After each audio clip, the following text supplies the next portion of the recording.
Hi friends, ఇదేనండి మా మామిడి తోట. ఒక 6 months ముందు దున్నిచ్చాము. దున్నిచ్చిన తర్వాత దున్నిచ్చేటప్పుడు వచ్చేసి అట్లా గెనేలు వేసాం. ఈ గెనేలు ఎందుకు వేసామంటే వర్షం పడినప్పుడు వాటర్ అనేది డైరెక్ట్ కాలువకి వెళ్ళిపోకుండా అక్కడ ఆగి చెట్లు తాగుతాయని చెప్పి ఉద్దేశంతో వేయించాం. నీళ్ళైతే అటు అటు వెళ్లకుండా ఇటే ఉన్నాయి. చెట్లు దగ్గర వచ్చి అన్నీ నిల్చున్నాయి. బాగానే ఉంది. మళ్ళీ ఒకసారి దున్నించాలి.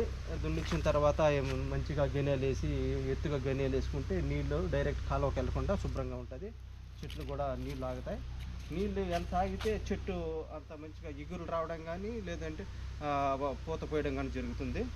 కాబట్టి ఇలా మంచిగా చేసుకుంటే బాగుంటుందండి.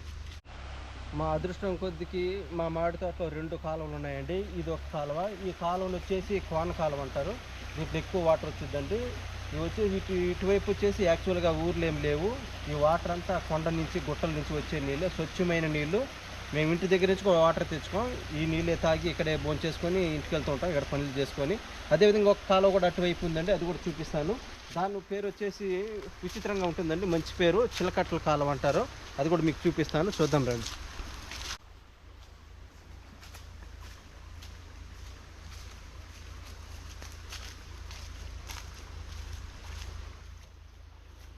ఇదేనండి చిలకట్ల కాలువ అంటే. అందులో వచ్చినంత వాటర్ ఇందులో రావడం లేదు. ఎందుకంటే కొంచెం చిన్న కాలువ, దగ్గర నుంచి స్టార్ట్ అవుతాయి ఈ వాటర్ కూడా. ఇది కూడా ఒక 3 months వరకు వాటర్ రావచ్చండి. అంతవరకు మాకు చెట్లకి ఇబ్బంది లేదు. ఈ వాటర్ని ఉపయోగించుకుంటాం వచ్చే పనులు చేసుకున్నప్పుడు కానీ, మందులు కొట్టేటప్పుడు కానీ, చెట్లకు మందు కొట్టేటప్పుడు. ఇటువైపు వచ్చేసి ఈ వాటర్ ఉపయోగించుకుంటాం, అటువైపుకి వచ్చేసి ఆ వాటర్ అటు ఉపయోగించాం. ఎందుకోసం అంటే ఈ వాటర్ అక్కడి వరకు తీసుకెళ్లాలంటే దూరం కాబట్టి మా అదృష్టం కొద్దికి 2 కాలువలు మా చేను ద్వారా వెళ్ళడం మా అదృష్టం అనుకుంటున్నాను. ఇదే విధంగా ఇటువైపు కూడా ఆ మెట్టు వరకు ఉంది మా చేను, అది కూడా చూపిస్తాను మీకు. ఇందులో వచ్చేసి 2 రకాల మాడి చెట్లు పెట్టామండి మేము.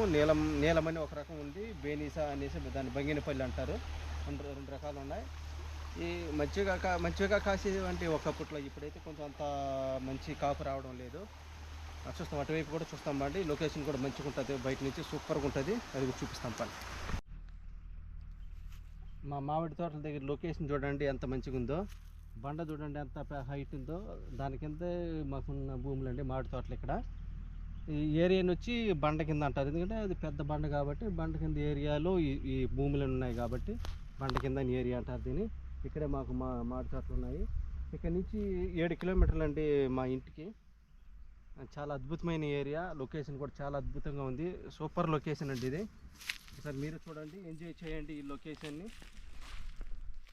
చిన్న గుట్టలు పెద్ద గుట్టలు అన్నీ కలిపి ఎన్ని ఉన్నాయి చూడండి. ఇవన్నీ మామిడి తోటలు అండి. ఇవన్నీ మొత్తం మామిడి తోటలే.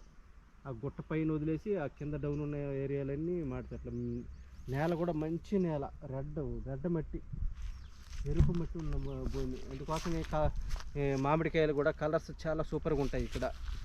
అప్ అండ్ డౌన్ ఏరియా వరకే కానీ కాయలు మాత్రం కలర్స్ మంచిగా ఉంటాయి. సైజు కూడా చాలా పెద్ద సైజు వస్తాయండి ఇందులో.